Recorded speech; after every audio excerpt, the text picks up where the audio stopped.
Yung guys, oh, puting-puti buhangin, oh. Woo. Dito sa Agno to guys, Agno Pangasinan, Bangol Crag.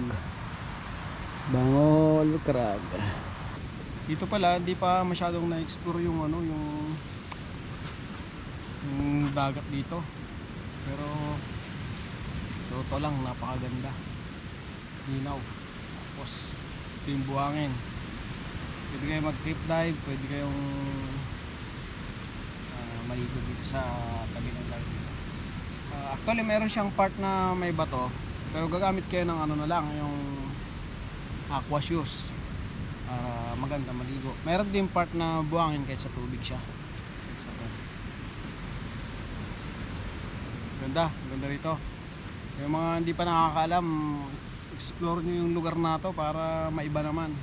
Pero kami na naghahanap ng mga bagong spot. Swak to sa amin.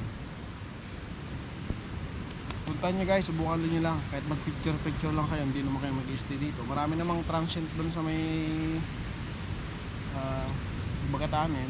After dito, sakay doon kayo mag-stay. Daanan nyo lang. Yun guys,